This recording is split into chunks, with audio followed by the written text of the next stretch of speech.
The text message from Isabelle arrived on a Wednesday afternoon, just 3 days before Mother's Day. The timing felt like a deliberate, calculated cruelty. I was in my kitchen, a place that had always been my sanctuary, arranging a bouquet of late spring peonies I just picked from my garden. Their soft, blush pink petals were a balm to my soul.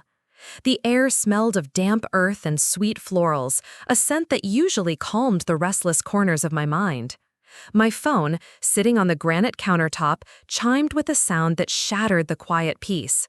Her name, Isabelle, flashed on the screen, and I felt that familiar, heavy knot tighten in the pit of my stomach. It was a physical reaction I developed over the years, a Pavlovian dread that appeared whenever my daughter-in-law decided to contact me.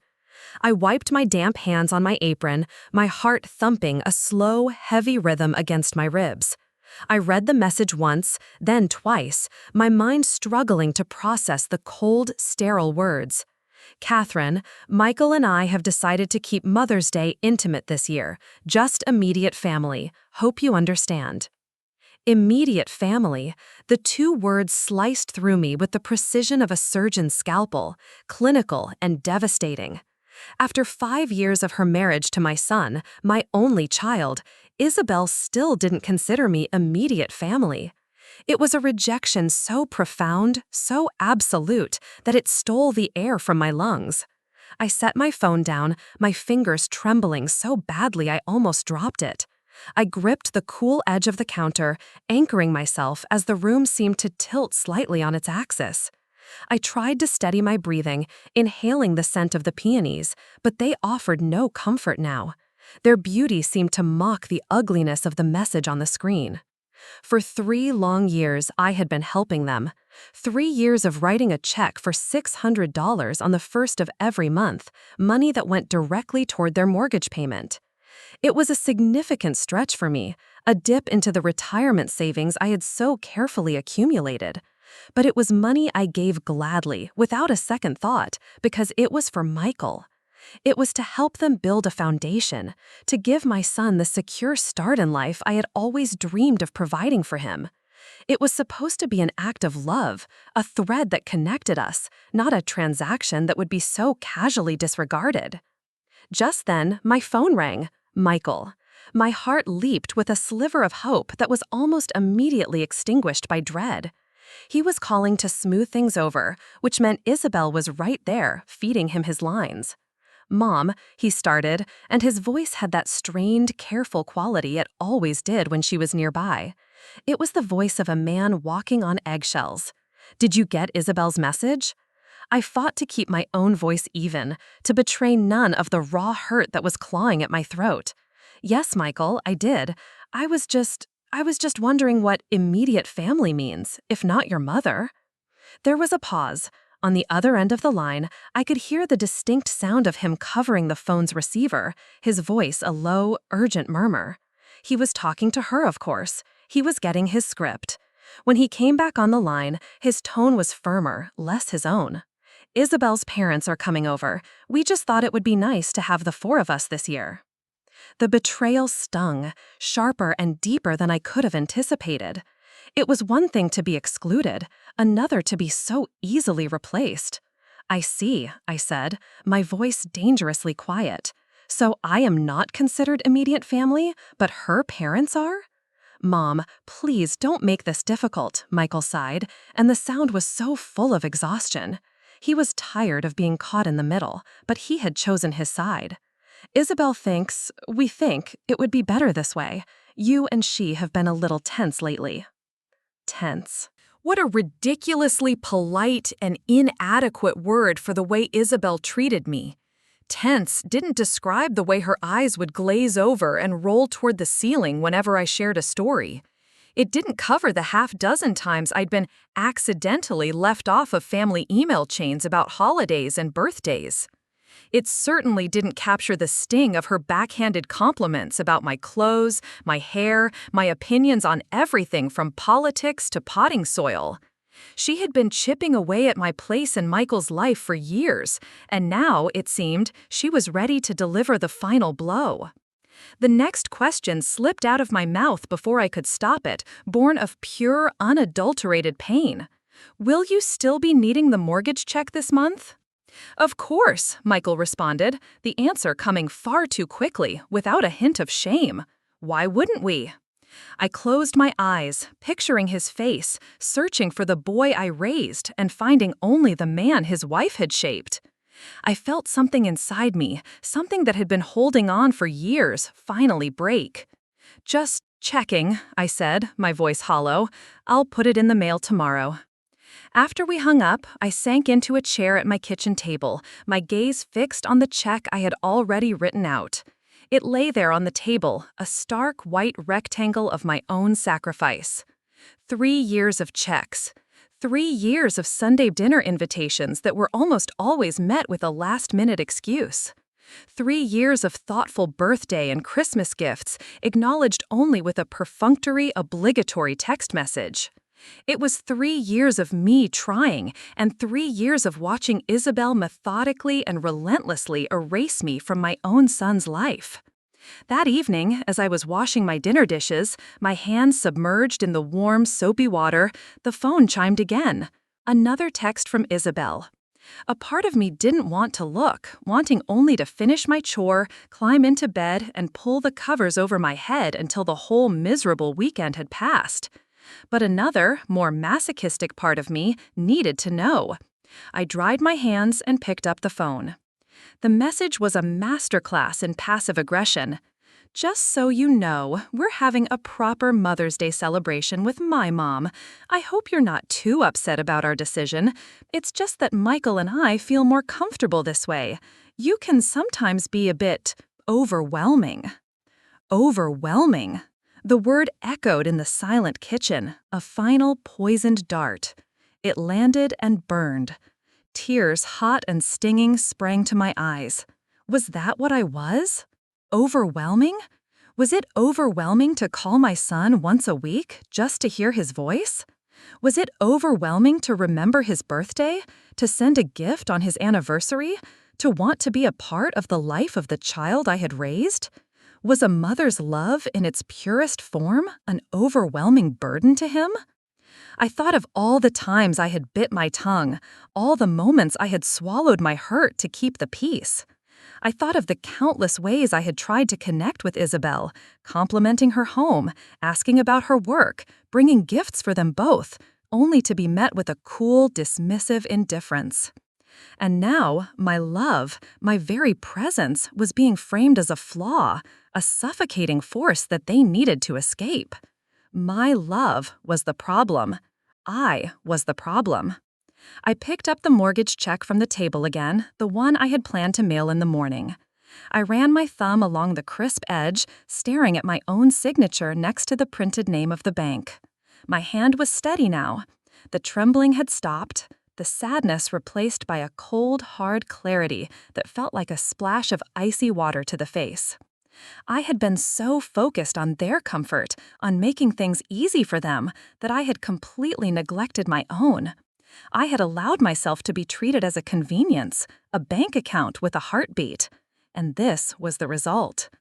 I was a problem to be managed, a burden to be tolerated, but a resource to be used. With a sudden, decisive movement, I tore the check in half. The sound of the ripping paper was shockingly loud in the quiet room. It felt good. I tore the 2 halves into quarters, and the quarters into eighths, my fingers working with a furious purpose. The small, confetti-like pieces fell onto the polished wood of my dining table. But that wasn't enough. I gathered the scraps, walked over to the small office nook in my hallway, and dropped them into the feed of my shredder.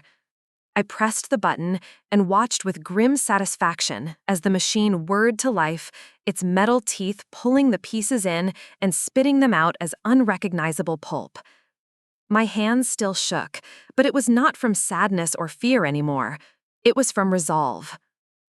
If I was not family enough to be included in a Mother's Day brunch, then perhaps, I reasoned, I was not family enough to help pay their mortgage. The next morning, I was on the phone with the bank the moment they opened. I navigated the automated menus until I reached a live person, a cheerful young woman who asked how she could help me today. "I'd like to cancel a recurring automatic payment," I said, my voice steadier and stronger than it had been in months. The customer service representative clicked away on her keyboard. "Okay, I can help with that. May I ask the reason for the cancellation?" she asked, her tone professionally placid. For a moment, I was tempted to tell her everything, to unload the years of slights, the quiet heartbreaks, the final insulting text message. But I didn't. The victory was mine alone. It didn't need an audience. "No reason," I said. "I've just realized it's time for me to make some changes." When I hung up the phone, a strange and wonderful mixture of guilt and liberation washed over me. The guilt was a faint echo, the ghost of a lifetime spent putting my son's needs before my own. But the liberation was a tidal wave. For the first time in what felt like an eternity, I had chosen myself. The immense weight of constantly trying to earn Isabelle's approval, of pretending her subtle cruelties and dismissals didn't cut me to the bone, suddenly lifted from my shoulders. I felt lighter. I knew there would be fallout. Of course there would be. Michael would be furious. Isabelle would have a fresh batch of ammunition to use against me. More proof that I was the difficult, manipulative mother-in-law she had always painted me to be. But as I looked at the empty space on my table where the check had been, I knew with absolute certainty that I could not continue to finance my own exclusion. I could not pay for a ticket to a show where I wasn't even welcome in the theater. 3 days later, on what was supposed to be a day of celebration, I woke up and made a decision. I turned off my phone and placed it in a drawer. The silence was beautiful. I spent the entire day in my garden, under the warm May sun. With each new seed I tucked into the rich, dark soil, with each weed I pulled, I made a quiet promise to myself. No more shrinking, no more apologizing for existing, no more paying for the affection of people who did not value me. I did not know it then, but my quiet, peaceful day of solitude was the calm before the hurricane. By sundown, my simple act of self-respect was about to unleash a storm that would threaten to tear our family apart forever. The storm broke at 7:42 a.m. on Monday. I was enjoying my first cup of coffee on the porch, wrapped in a light sweater against the morning chill. The air was fresh and clean, and a sense of quiet triumph still hummed within me from my solitary Mother's Day. I was watching a pair of robins squabble over a worm in my front lawn when my phone, which I had retrieved from the drawer just an hour earlier, lit up on the small wicker table beside me. Michael. My stomach gave a familiar lurch, but this time it was laced with something new, defiance. I let it ring, sipping my coffee as his name glowed on the screen. 10 minutes later, he called again. I ignored it a second time, closing my eyes and listening to the birdsong, trying to hold on to the peace I had cultivated. By the third call, a relentless, insistent buzz, I knew I couldn't avoid the inevitable confrontation any longer. He would likely just drive over if I kept ignoring him. With a deep, steadying breath, I picked up the phone. "Hello, Michael," I answered, pleased with how neutral and calm my voice sounded. "Mom, what the hell?" His voice was a raw nerve, stretched taut and vibrating with an anger he was barely attempting to contain. "The bank called. They said the mortgage payment bounced. Did you cancel the check?" I took a slow, deliberate sip of my now lukewarm coffee before responding. The small act of defiance centered me. "Yes, Michael, I did." "What? Why?" He stopped abruptly, his voice dropping. I could hear the muffled sound of Isabelle in the background, a sharp, sibilant whisper. Of course, she was right there, his coach and his chorus. When he spoke again, his tone had hardened, the words no doubt supplied by her. "Is this because of Mother's Day? Are you seriously being that petty?" Petty? The accusation stung, a small, sharp dart finding its mark. But I refused to let him see me bleed. "This isn't about pettiness, Michael. This is about respect. For 3 years, I have gladly helped you. I have given you, from my own retirement savings, over $50,000 to help you build your life. I let the number hang in the air between us, a figure he had likely never calculated himself. And in return, your wife informs me via text message that I am not welcome in your home on a day meant to honor mothers. She told me I am overwhelming. That's not fair, he shot back, his defense weak and automatic. Isabelle hasn't been pushing you out. Hasn't she? I interrupted, my own voice firmer now, surprising myself with its strength. Michael, listen to me. Your wife invited her own parents to your intimate celebration. She replaced me. If I am not family enough to be invited to your home, then I am not family enough to be paying for it. The two things do not go together. There was a long silence, filled only with his breathing. When he finally spoke again, his voice was lower, laced with a disappointment that was almost more painful than his anger. This is really disappointing, Mom. I never thought you'd use money to manipulate us. His words hit me like a physical blow, knocking the wind out of me. Manipulate? That was her word. I could practically hear it in her voice. The perfect, poisonous term to twist my years of support into something ugly and controlling. Is that what you think this is? I asked, my voice trembling slightly despite my best efforts. Is that what you think I've been doing all these years? Manipulating you with my help? Isabelle thinks. I don't care what Isabelle thinks anymore, I said, the words tumbling out, raw and honest. I care what you think, Michael. What do you think about excluding your own mother from Mother's Day? Another pause. He was struggling. I could feel it. I think you're overreacting. It was just one day. It's not just one day, I said, and now my voice was breaking, the tears I'd held back finally threatening to fall. It's a pattern, Michael. It's a pattern of disrespect, and I am done. I am done financing it. I ended the call before he could respond, my hand shaking as I set the phone down on the table. The peaceful morning I had so carefully planned was completely shattered. The coffee was bitter, the air was cold, and the birds had flown away. But through the deep, aching hurt, I didn't regret my decision.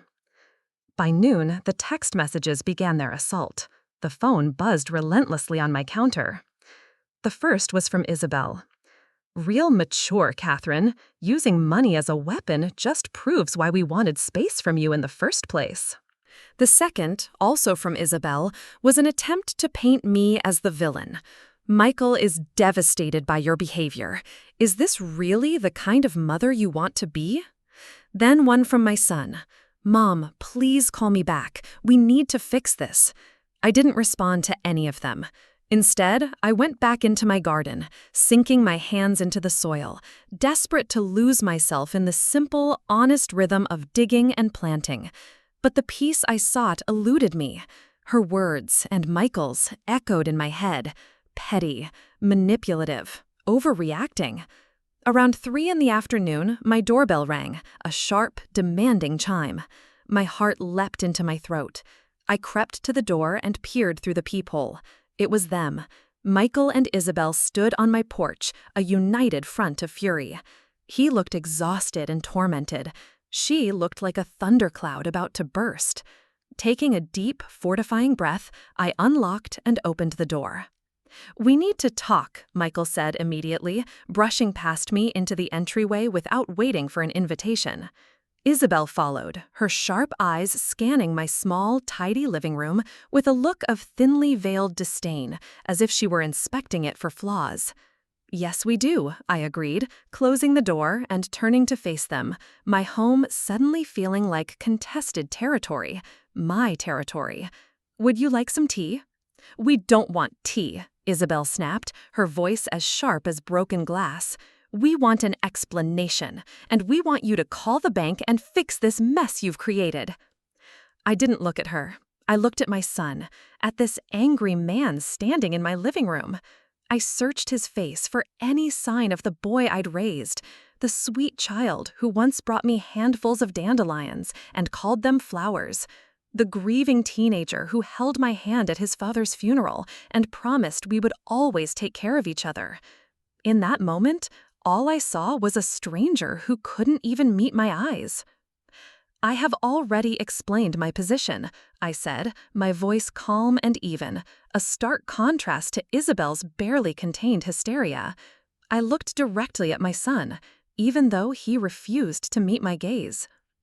"I will not continue to financially support people who treat me with disrespect. The money was always a gift, Michael, given freely out of love.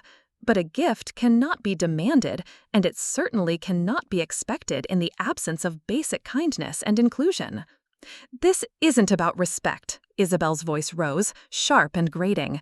"This is about you, Catherine. This is about you trying to control our lives. You have always wanted to control Michael, and you absolutely cannot stand that he has me now. You hate that he's happy with someone else."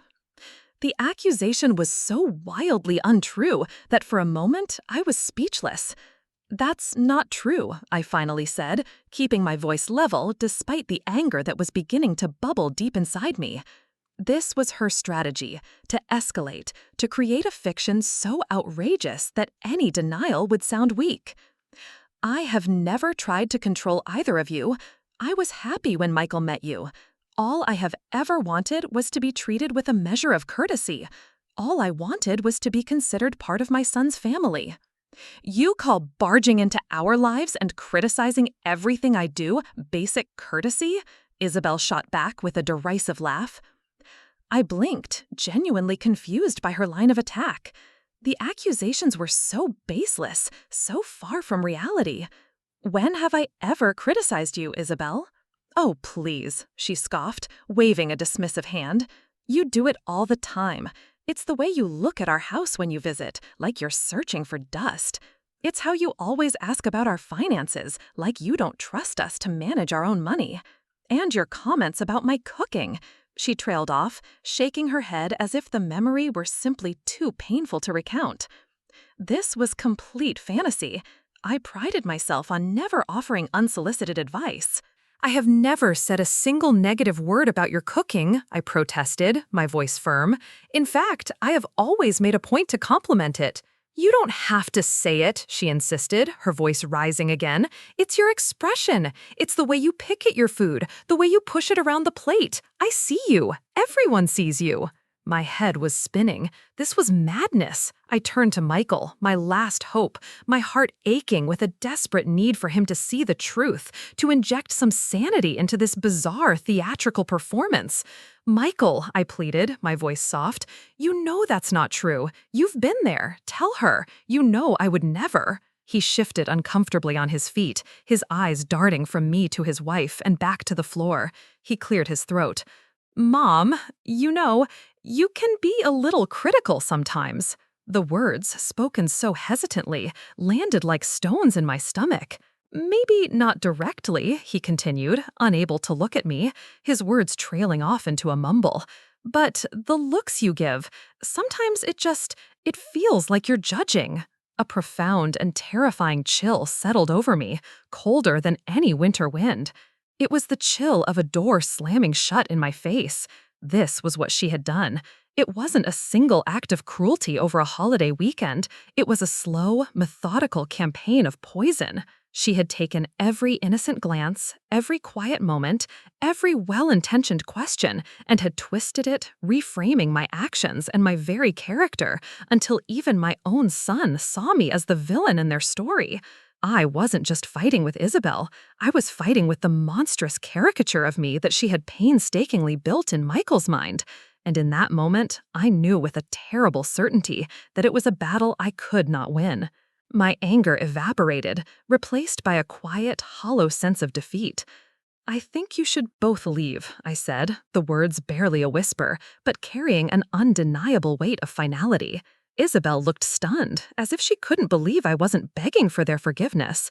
Then her expression hardened.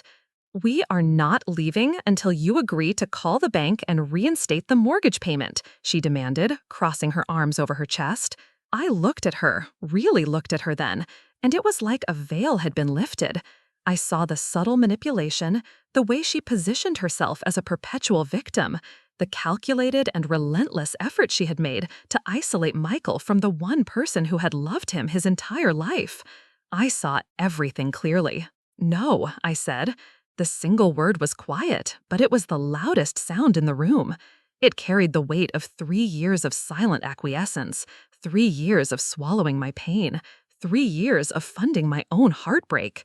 The answer is no.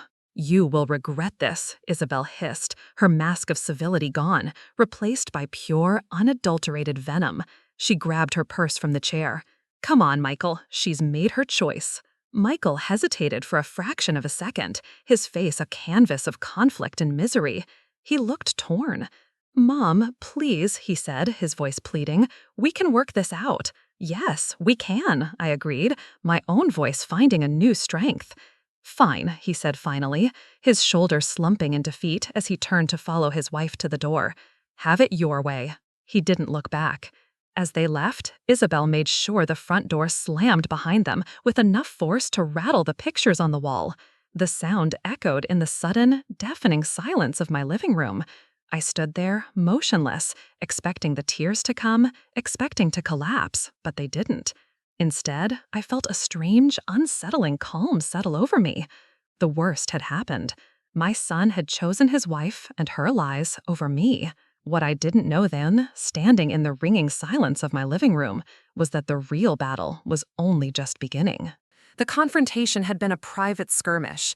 Isabelle was about to declare a very public war. That evening, my phone buzzed with a notification.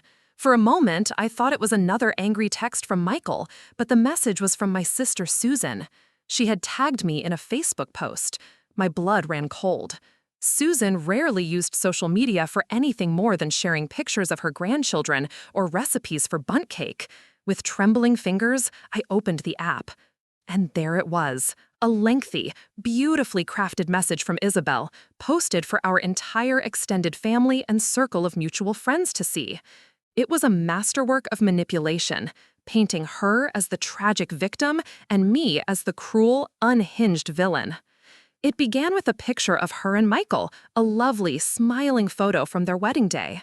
The post read, "It is with the heaviest of hearts that Michael and I are sharing a painful family update. We have been navigating a difficult situation with Michael's mother, Catherine, for some time. We have only ever wanted to love and include her, but her need for control over our lives and our marriage has recently escalated in a way we can no longer silently endure. After we set a gentle boundary about celebrating a quiet Mother's Day, she retaliated by cutting us off financially, threatening the stability of the very home we are trying to build. We are heartbroken, not over the money, but over this use of it as a weapon. Please send prayers and positive thoughts our way as we try to heal from this devastating turn of events." I read it 3 times, each word a fresh stab of betrayal. Gentle boundary, need for control, retaliated, weapon. She had twisted the narrative so completely, so perfectly, that my act of self-preservation now looked like a cruel and calculated attack. The comments were already flooding in, a tidal wave of sympathy for her and condemnation for me. "Isabelle, honey, I am so sorry you're going through this. Sending you both so much love. This is shocking. Catherine, I can't believe you would do this to your own son. There are always 2 sides, but this is just awful. Michael, your mother should be ashamed." The family war had gone public, and I hadn't even had a chance to arm myself. By the end of the week, my phone had become an instrument of torture. I had 37 missed calls from unknown numbers and distant relatives, 62 text messages ranging from concerned to furious, and countless social media notifications, each one a small ping of judgment. Isabelle's post had spread through our extended family like wildfire, and people were taking sides without ever bothering to hear my version of events. I couldn't bear it. I muted every notification, then shut the phone off completely and put it back in the drawer. The silence was a relief, but it was also the sound of total isolation. My sister Susan was the only one who bothered to call my landline. She was the only one who seemed to think I might have a story to tell. When the phone rang on Friday night, I almost let it go. my stomach twisting with anxiety. But something made me answer. "This doesn't sound like you, Kath," she said, skipping any preamble. Her voice was a lifeline in a sea of condemnation. "I read that ridiculous post. What really happened?" The moment I heard her voice, so full of trust and concern, the dam I had so carefully constructed inside me finally broke. The tears I had refused to shed in front of Michael and Isabelle came in a flood. Through racking sobs, I told her everything. The text message, the phone call with Michael, the conversation in my living room, the hateful words, the slammed door. When I finished, choking back the last of my tears, Susan sighed deeply into the phone. "Oh, Catherine, I am so sorry. I always thought there was something off about that girl. Too perfect, you know? Too polished. She never seemed genuine." "I just don't understand how Michael can't see it," I whispered, my voice hoarse. "He's always been such a good judge of character. He's a good man, Susan." "Love blinds people," Susan replied, her tone hardening with anger on my behalf. "And manipulators like Isabelle are absolute experts at isolation. They get their hooks in, and then they slowly, carefully cut away every other source of support and love until they are the only voice their victim hears. It's textbook, it's classic emotional abuse." Her words stayed with me long after we hung up. Textbook. The word echoed in my mind. It suggested a pattern, a known set of behaviors, a strategy. This wasn't just a personal failing on my part or a simple conflict between two women. What I had been experiencing for years had a name. It was a recognized form of manipulation. That single word gave me a sliver of power back. It shifted the narrative in my own head from one of shame and confusion to one of dawning, terrifying clarity. I wasn't crazy. I wasn't overwhelming. I was being manipulated. That conversation with Susan ignited something in me. The word textbook became my mantra. If this was a recognized pattern of behavior, then, like any pattern, it must have left traces, evidence.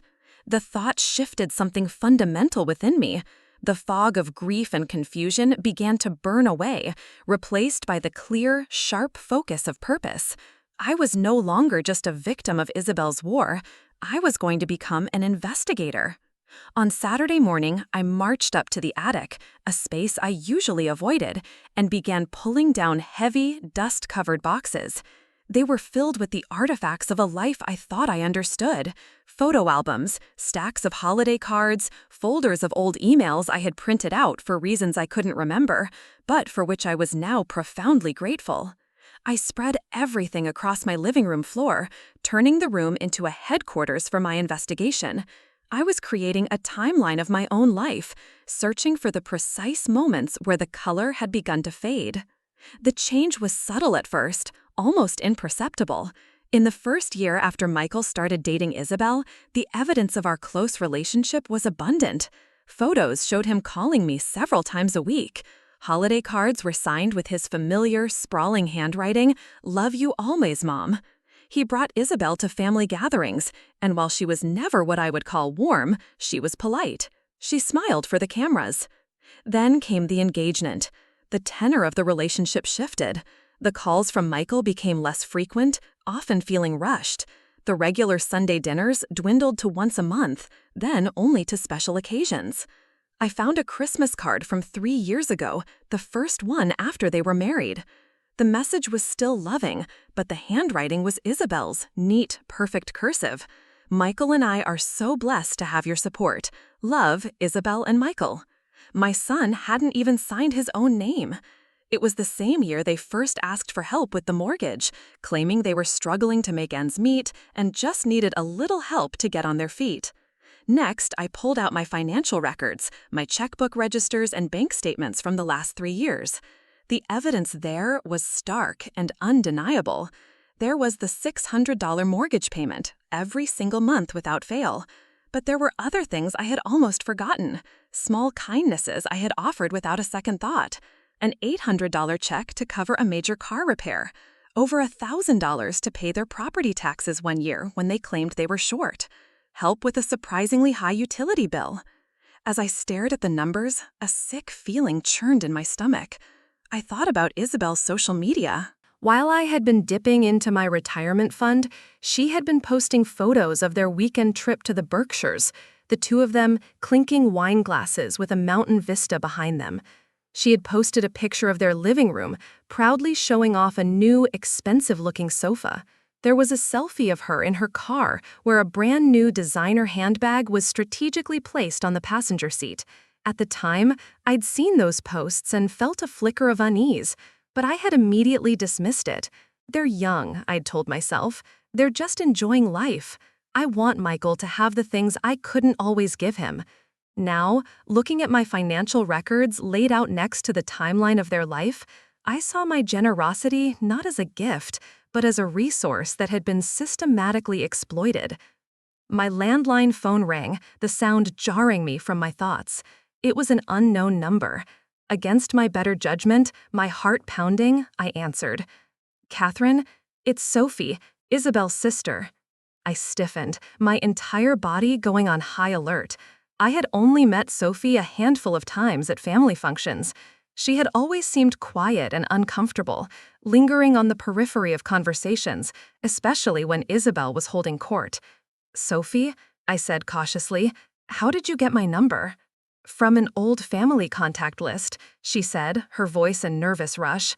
"Look, I don't have much time, but I saw Isabelle's Facebook post, and I couldn't stay silent. My conscience wouldn't let me." There was a tremor in her voice, a hint of fear that made me sit up and pay absolute attention. "What do you mean?" "Isabelle's done this before," Sophie said, the words tumbling out. "With our stepfather. He was a good man, Catherine, a kind man. But Isabelle manipulated our mother into believing he was controlling and negative. She twisted every single thing he did. If he gave Mom money to help with bills, Isabelle told her he was trying to control her with handouts. If he expressed concern for Mom's health, Isabelle said he was criticizing her. It went on for 2 years, until Mom finally asked him to move out. It tore our family apart, and he was heartbroken. I sank onto the couch, the receiver clutched in my hand, my heart pounding against my ribs. Why are you telling me this? Because I've seen how she operates. She isolates people, she twists their words, she creates these false narratives where she's the victim and everyone else is the villain. And then she uses them, financially, emotionally, any way she can, until they have nothing left to give. And then she discards them.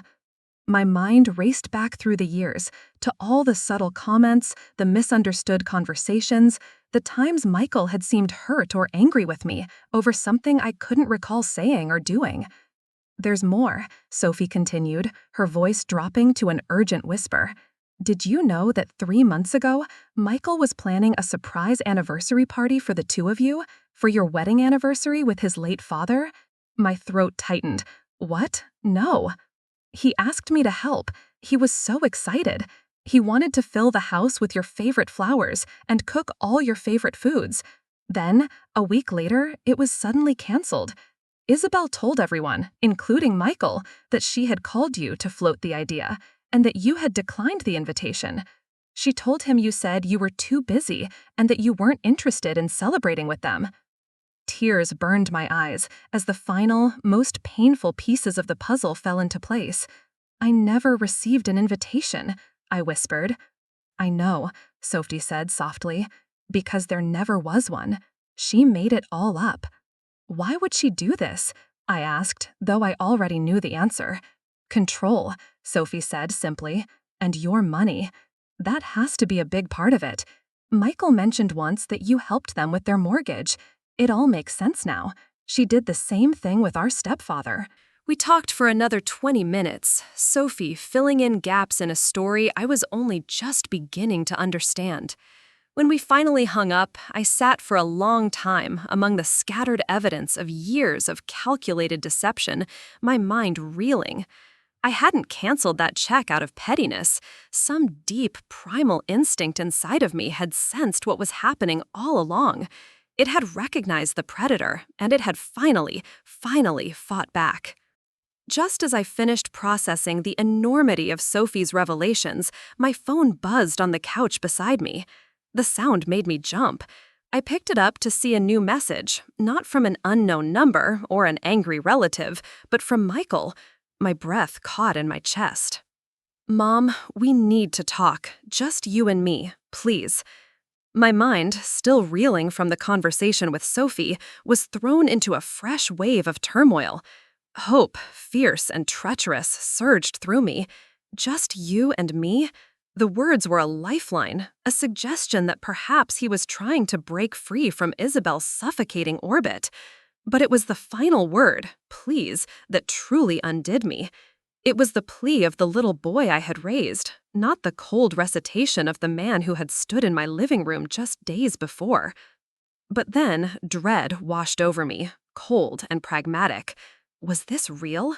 Or was it just another, more sophisticated trap orchestrated by Isabelle? Was she sending him in as a softer envoy, armed with pleading words instead of angry accusations, to achieve the same goal, getting me to reinstate the mortgage payment? The hope and the dread battled within me, leaving me exhausted and uncertain. For a long moment, I stared at the message, my thumb hovering over the screen. Ignoring it felt like abandoning my son to the darkness that had enveloped him. Responding felt like walking willingly into an ambush. But looking around my living room, at the scattered, painful evidence of Isabelle's long campaign of deceit, I knew I had no choice. I had the truth on my side now, not just my feelings. I had facts. I had a witness. If he was truly reaching out, I had to be brave enough to meet him halfway. I typed back a simple response, choosing my words and the location carefully.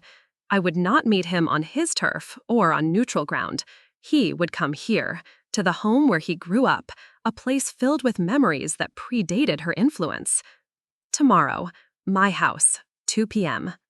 As soon as I sent the message, I began to prepare.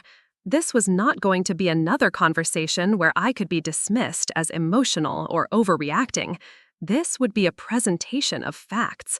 I spent the rest of the day and all of the next morning transforming my living room. I carefully organized the photos, cards, and printed emails into a devastatingly clear timeline on my coffee table. I created a neat folder containing my financial records with key dates and amounts highlighted in yellow. Next to that folder, I placed printed screenshots of Isabelle's social media posts, the smiling pictures from their trip to the Berkshires, the boastful photo of her new designer handbag, each one a portrait of a lifestyle I had unknowingly been funding. On a separate legal pad, I wrote down the key points from my conversation with Sophie, a concise summary of her testimony about the stepfather and the anniversary party that never was. My home was no longer just a home, it was a courtroom, and I was finally ready to present my case. At exactly 2:03 p.m. the next day, Michael's familiar blue car pulled into my driveway. I watched from the living room window as he just sat there for a long, silent moment, his forehead resting against the steering wheel as if in prayer or despair. When he finally emerged from the car, his shoulders were hunched, his movements slow and hesitant. This was not the angry, confident man who had stormed into my house with his wife. This was someone who looked utterly broken. I opened the door before he could knock. "Come in, Michael," I said, my voice softer than I intended. I stepped aside to let him pass. He paused on the threshold, his eyes sweeping across the living room. He saw it all immediately. The chronological display on the coffee table, the neat stacks of paper on the end tables, the legal pad resting on the arm of the sofa. He saw that this was not a casual chat. This was an accounting. "What is all this?" he asked, his voice barely above a whisper, filled with a weary confusion. I closed the door, the soft click echoing in the quiet house. I looked at my son, my heart aching for the pain he was so clearly in, but my resolve as firm as steel. "The truth," I replied. "Please, sit down."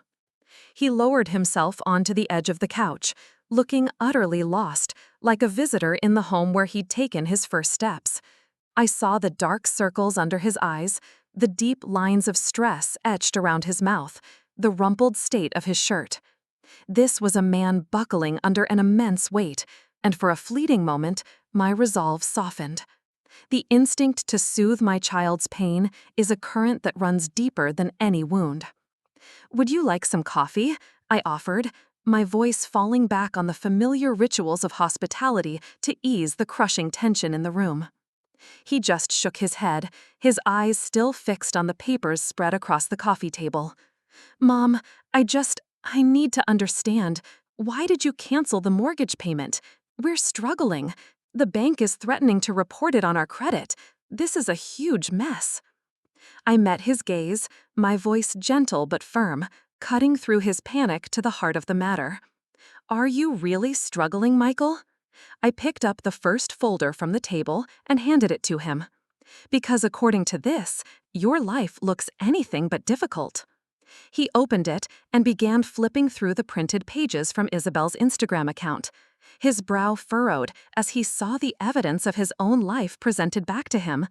The smiling photos from their weekend getaway to the Berkshires, the glossy shot of the new living room furniture he was likely still paying for, the succession of selfies where Isabelle just happened to be sporting a new designer handbag. "Those were special occasions," he mumbled, the excuses sounding weak even to his own ears.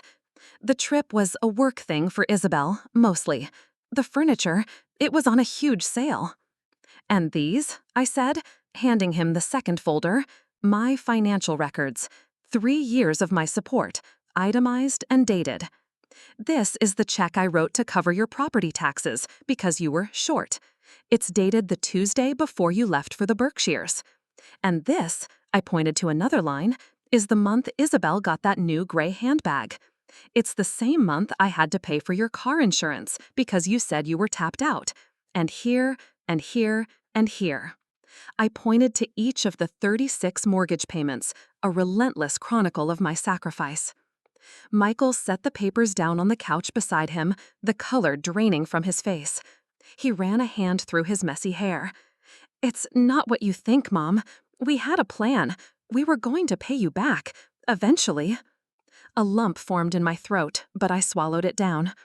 "This was never about being paid back," I said, my voice thick with emotion.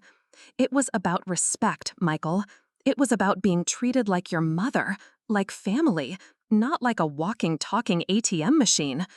Do you have any idea how it felt to be told I wasn't welcome on Mother's Day while my money was still expected to show up right on time?" He fell silent, his eyes fixed on the floor. He had no answer. He couldn't meet my eyes. I continued, my voice softening as I prepared to deliver the final, most painful blow. "Michael, I need you to listen to me very carefully. I received a phone call yesterday." His head snapped up, his eyes wide with surprise. "A phone call? From who?"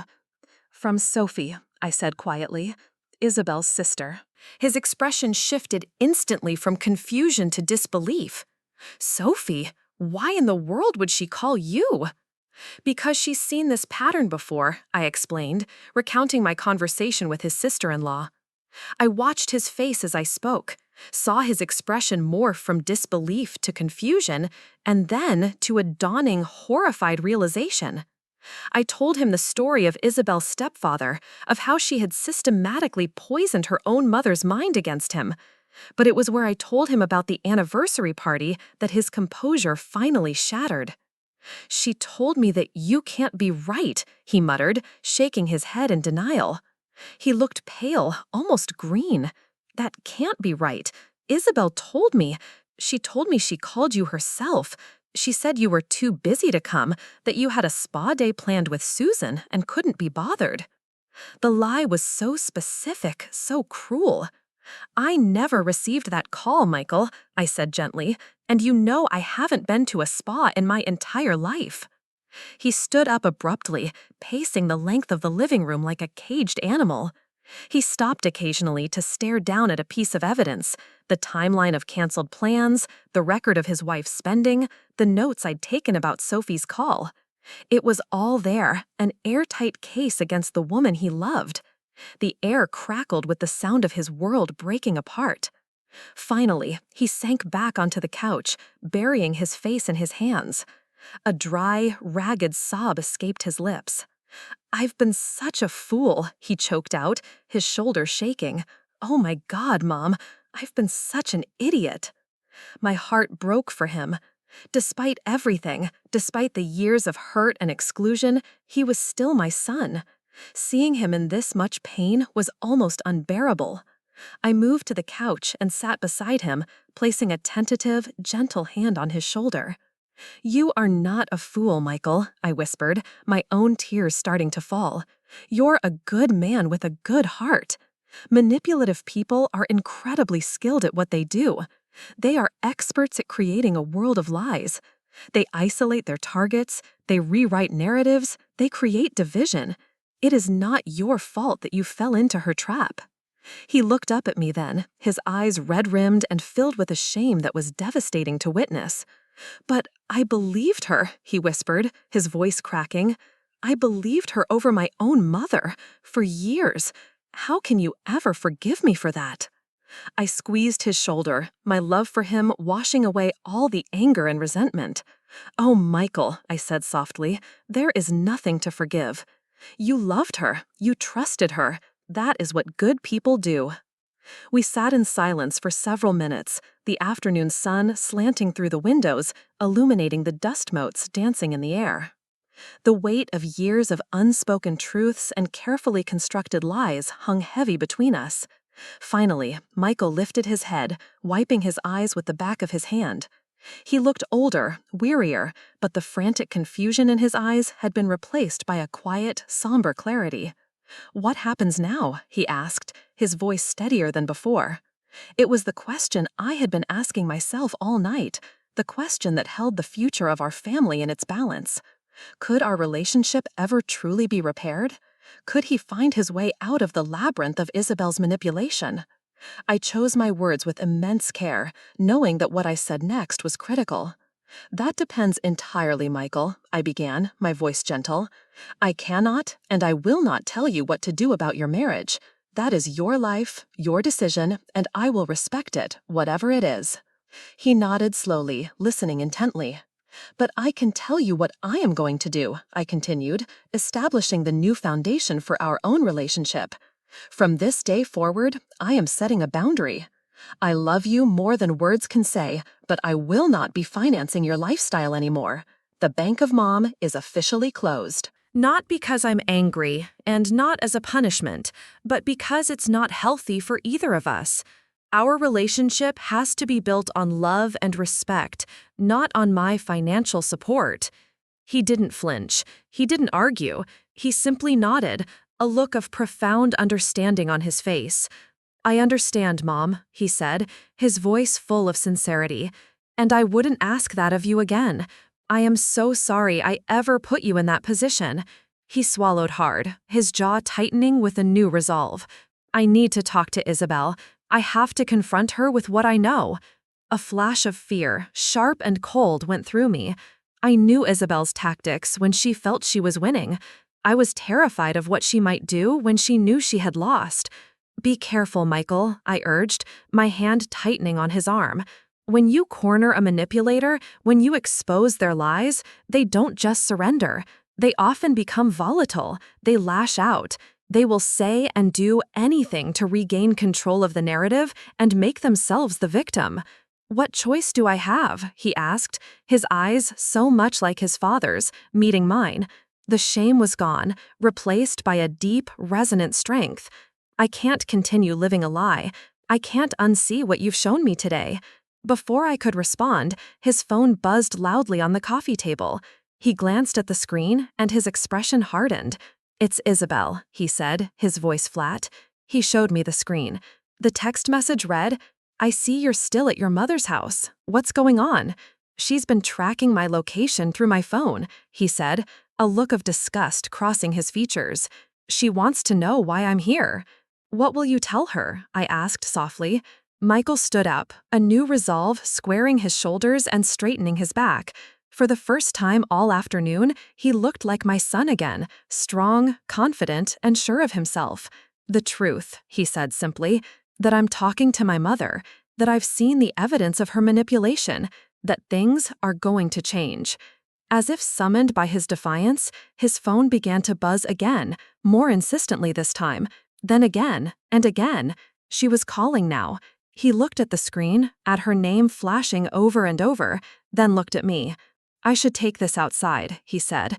I nodded, watching as he stepped onto the porch, closing the sliding glass door behind him. Through the window, I could see his back, rigid and straight as he answered the call. I couldn't hear his words, but I could see his free hand gesturing emphatically as he spoke. There was no hesitation in his movements, no sign of the beaten-down man who had arrived an hour earlier. He was fighting back. After a few minutes, he ended the call and stood motionless, his back to me, staring out at the quiet street. He seemed to be gathering his strength. When he came back inside, his face was pale but determined. "She's coming over," he announced, his voice devoid of emotion. "She says there's been a terrible misunderstanding. She says you and Sophie are lying to tear us apart, and that she can explain everything." My stomach twisted into a tight, anxious knot. "Do you want me to be here for that conversation?" I asked, ready to retreat to my bedroom if he wanted to face her alone. Michael took a deep breath, his gaze sweeping over the evidence still spread across the living room. He looked at me, his eyes clear and resolved. "Yes," he said, "I do. It's time we all face the truth together." As we waited for the sound of her car, I prepared myself for the confrontation ahead. I wasn't naive enough to believe this would end neatly or without immense pain. But as I stood beside my son, a quiet sense of solidarity settled over me. For the first time in 5 years, we were standing on the same side. The wait was agonizing, but it was a wait we endured together. The sound of squealing tires on the pavement announced Isabelle's arrival seconds before she burst through my front door. She didn't bother to knock. Her normally perfect hair was slightly disheveled, and her eyes were wild with a potent mix of anger and panic. She froze on the threshold of the living room, her gaze darting between Michael and me before landing on the damning evidence spread across the coffee table. The financial records, the timeline of her manipulations, the screenshots of her own boasts and lies, it was all there. "What is this?" she demanded, her voice shrill, a stark contrast to the saccharine sweetness she usually employed. Her eyes, burning with fury, locked onto Michael. "What have you been telling him?" she hissed at me. Before I could answer, Michael stood to his full height, his posture rigid. "The truth, Isabelle," he said, his voice quiet but steely. "Or at least, the version of the truth I've been able to piece together from your lies." "The truth?" She let out a laugh, but the sound was sharp and humorless. "You mean her warped version of events? Michael, darling, you know how she is. You know how your mother twists things." She was already launching her first volley: deny, deflect, and paint me as the unstable one. It was a familiar tactic. "I talked to your sister," Michael said, his words cutting through her performance. Isabelle's expression flickered. For a split second, I saw pure, undiluted fury, followed by the shock of betrayal. She quickly composed her features into a mask of deep hurt. "Sophie?" she said, her voice dripping with feigned disbelief. "That backstabbing little... She has always been jealous of me, of us. Whatever she told you is a lie, Michael. She's trying to ruin our marriage." "Is this a lie?" Michael asked, his voice dangerously calm. He picked up a printed sheet of paper from the table. It was the screenshot of the text messages between Isabelle and her friend. Messages Sophie had given me, messages that Isabelle had clearly, foolishly, saved in the cloud. "Is this a lie, Isabelle?" Her face paled as she recognized her own words. For a moment, she seemed to be at a complete loss. Then her defenses kicked in. "Where did you get those? You had no right to go through my private messages." "And you had no right to write them," Michael shot back, his own voice finally rising with the agony of his betrayal. He read from the page, his voice shaking with rage. "Catherine will keep paying the mortgage as long as we pretend to care about her. Once the house is paid off, we can cut her off completely. Is that just venting to a friend, Isabelle? Or is that your actual plan?" She stammered, her eyes darting around the room like a cornered animal searching for an escape route. "Everyone vents. You're taking it out of context." "Then put it in context for me." Michael's voice boomed in the small room. "Put it in the context of you lying about a party for my mother. Put it in the context of you telling me she's overwhelming and manipulative while you drain her retirement account to buy designer clothes. You had no right to do that, Isabelle. You had no right to use her, and you had no right to try and turn me against my own mother." Suddenly, Isabelle's entire demeanor shifted. The aggression vanished, replaced by a stunningly convincing display of vulnerability. Tears welled in her big, beautiful eyes. Her shoulders slumped. She looked at Michael, her bottom lip trembling. "I was just trying to protect us," she whispered, a single tear tracing a path down her cheek. "Our marriage. Your mother. She's always hated me. I could feel it. She was always trying to come between us, and I was just trying to keep our love safe." It was a masterful performance, and a few days ago, it would have worked. But Michael had seen behind the curtain. I finally spoke up, my own voice calm and clear, cutting through the thick, cloying emotion she was manufacturing. "That's not true, Isabelle. I welcomed you into this family. I supported you both, financially and emotionally.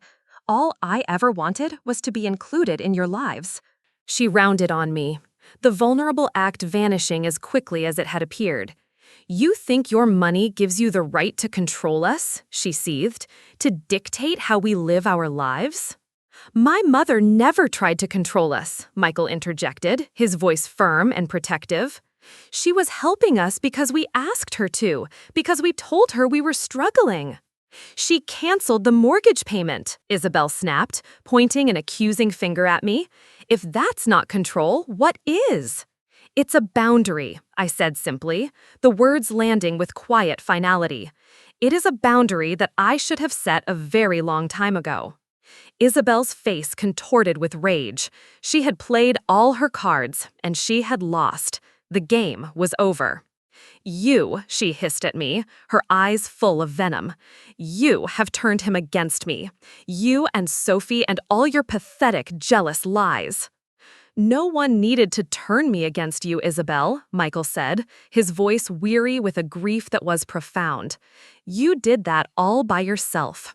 With every lie, every manipulation, every time you tried to erase my mother from my life while you were still cashing her checks." "This is ridiculous. I'm leaving," she announced, grabbing her purse. She turned to Michael, her eyes cold and hard. "Are you coming?" The question hung in the air between them, a simple query that carried the weight of their entire marriage. Michael looked at the evidence on the table. He looked at me, his mother, who had never lied to him. Then he looked at his wife. He took a deep breath, and in that moment, he made his choice. "No, Isabelle," he said, his voice steady and clear for the first time since she had arrived. "I'm not." The three words seemed to echo in the sudden, deafening silence. Her eyes widened in disbelief. "You're choosing her over me after everything we've built together?" "I'm choosing the truth," Michael replied, "and the truth is, what we built was built on your lies." She took a step back, as if he had physically struck her. Then her expression hardened into something cold and calculating. "Fine," she spat. "Stay here with Mommy, but don't you dare think this is over." She pointed a perfectly manicured finger at me.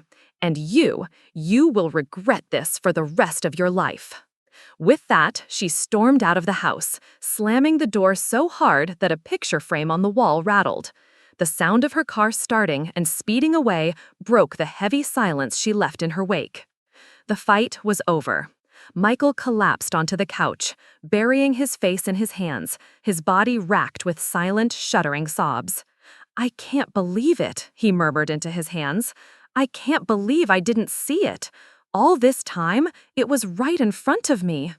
I went to him, sitting beside him on the couch and placing a gentle hand on his back.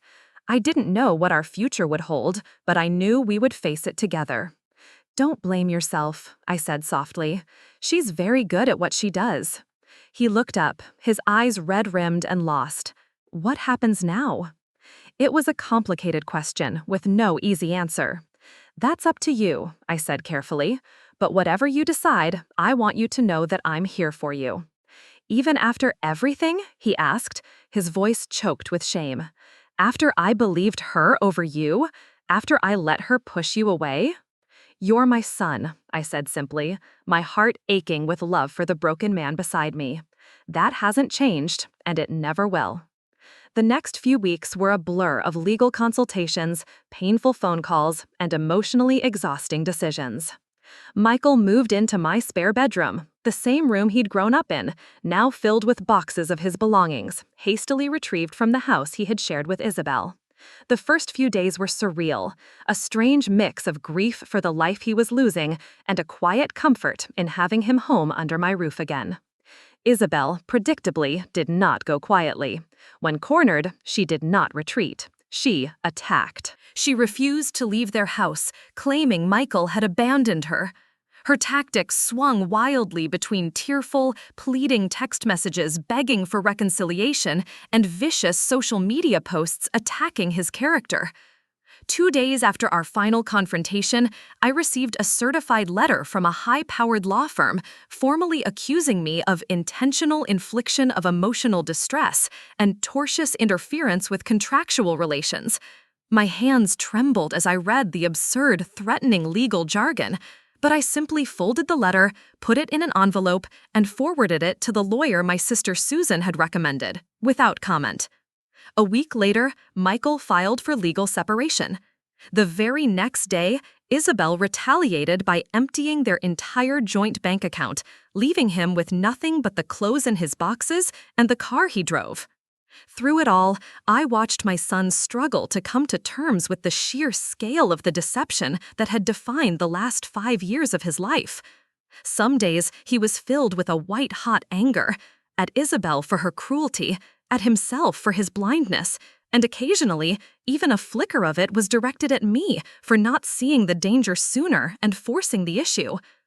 Other days, he was consumed by a tidal wave of doubt, questioning everything.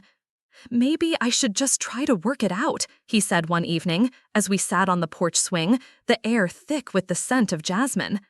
"Marriage is supposed to be for better or for worse, right? Forever." "Marriage should be based on trust and mutual respect, Michael," I replied gently, placing my hand over his. "Only you can decide if those things can ever be rebuilt. Forever is a long time to live with a lie." He was quiet for a long time after that. The next morning, he called a divorce attorney. The most painful chapter came when Isabelle began her smear campaign among their mutual friends and community. According to her carefully crafted narrative, Michael had been having an affair for months. I had masterminded their breakup out of pure jealousy, and together we had conspired to leave her destitute and homeless. The lies were breathtaking in their audacity, and, heartbreakingly, some people believed them. Michael lost friends he'd had since college. People he knew would cross the street to avoid him at the grocery store. The church they had attended together politely asked him to find another congregation until the situation was resolved. "I never knew she could be so vindictive," he said one night, his voice hollow with shock after a former friend had walked past him without a word of acknowledgement. "When manipulative people lose control, they lash out," I explained, repeating the wisdom my sister had given me. "They have to rewrite the narrative to make themselves the victim. It's all they know how to do." As painful as it was to watch my son weather these storms, I also saw him growing stronger and more certain with each passing day. The turning point in the legal battle came 3 months after he filed for separation. Isabelle's close friend, a woman named Jessica, came forward. Troubled by the viciousness of the lies Isabelle was spreading, Jessica provided Michael's lawyer with screenshots of years of conversations. They revealed Isabelle's calculated plan to use us financially while systematically isolating Michael from his family. "She bragged about it," Jessica told Michael's lawyer in a sworn affidavit. "She said she targeted Catherine specifically because she knew your mother was financially stable and would do anything for her son. She called her the perfect mark." With that evidence, the divorce proceedings shifted dramatically. The house was ordered to be sold with the proceeds split equitably. Isabelle's outrageous demands for alimony and continued support were dismissed by a judge who saw her for exactly what she was. 1 year later, almost to the day, I stood in my garden, pruning roses as the warm morning sun warmed my shoulders. The past 12 months have been a journey, painful, liberating, and ultimately profoundly healing. The sound of a car pulling into my driveway made me look up. Michael emerged, carrying a small gift bag and wearing a wide, genuine smile that reached his eyes, something I hadn't seen in years. "Happy Mother's Day, Mom," he said, embracing me in a tight hug. "You remembered," I replied, my voice thick as a lump formed in my throat. "How could I forget?" he laughed. "I made reservations at Ristorante Portofino for noon. I hope that works for you." I nodded, unable to speak past the emotion welling inside me. After everything we had been through, these simple gestures, a hug, a dinner reservation, his easy presence, meant more than he could possibly know. We sat on the porch swing, falling back into the easy tradition from his childhood. "I have news," he said, a hint of nervous excitement in his voice. "The divorce is final." I squeezed his hand, and he continued. "I feel relieved, sad that it came to this, but mostly just free." He pulled me from my memories. "I have another piece of news. I put an offer on a house. It's small, just a 2-bedroom, but it's mine. Well," he added with a self-deprecating laugh, "mine and the bank's." "Oh, Michael, that's wonderful," I said, genuinely happy for him. "Where is it?" "About 15 minutes from here," he said. "Close enough for regular Sunday dinners, but far enough for us both to have our independence." I nodded, appreciating the deep thoughtfulness behind his decision. Over the past year, we had both worked hard to rebuild our relationship on a new, healthier foundation. "There's something else I want you to know," he said, his expression growing serious. "I've been seeing a therapist for a few months now." "I'm so proud of you for taking that step," I replied softly. He nodded. "It's helping me understand how I got so caught in Isabelle's web, and how my relationship with you played into it." I tensed slightly, but he clarified quickly. "Not in a bad way. It's just, I always felt this pressure to be perfect for you, to make up for Dad leaving, to justify all the sacrifices you made." My own guilt surfaced, but he continued. "Isabelle sensed that insecurity, and when she came along and told me I was perfect just as I was, that I deserved everything without having to earn it, it was intoxicating." "I'm so sorry if I ever made you feel that way," I whispered. "You didn't," he assured me gently. "But I'm learning. Our perceptions are shaped by things we don't even realize." He reached into the gift bag and pulled out a small, flat package wrapped in silver paper. "For you." I carefully unwrapped it to find a framed photograph of the two of us at his college graduation, both of us beaming with pride. It was the last photo taken of us before he met Isabelle, the last, uncomplicated moment. Tears welled in my eyes. "It's perfect," I managed to say. Later, at the restaurant, Michael raised his glass. "To new beginnings," he said, "and to the strongest woman I know." I smiled, clinking my glass against his. "To truth," I added, "and to learning our own worth." On the drive home, he asked a question that had been lingering in the air between us for a year. "Do you ever regret it, Mom, canceling that check?" I thought about it for a moment, watching the world go by outside the car window. Then I shook my head. "No," I said. "It was one of the hardest things I've ever done, but it was also one of the most necessary." He nodded thoughtfully, placing his hand over mine. "I think it saved us both." As the sun set behind us, painting the sky in shades of pink and gold, a deep and lasting peace settled over me. We were no longer just a mother and son bound by history and obligation. We were two people, two survivors, who had found our way back to each other, choosing to be in each other's lives, respecting each other's boundaries, and valuing each other's worth. I had been silenced, but I had not been defeated, and in finding my own voice again, I had helped my son find his. This incredible journey with Catherine is a powerful lesson in self-respect and the profound difference between love and obligation. For years, she gave generously from the heart, only to find her love being treated as a transaction and her presence as a burden. Her ultimate decision to cancel the check was not an act of revenge, but a courageous act of reclaiming her dignity. It's a vital reminder that true family relationships are built on mutual respect and appreciation, not financial dependence. Sometimes, the most difficult boundary we set is the one that saves us, proving that you should never have to pay for a seat at a table where you are not truly valued. If this story of finding strength in the face of betrayal resonated with you, please show your support for our channel. Take a moment to hit the like button and subscribe for more powerful narratives that explore the complexities of the human heart. Your support helps us continue to bring these important stories to light. We love seeing how far these stories travel, so please let us know what city, region, or country you are watching from in the comments below.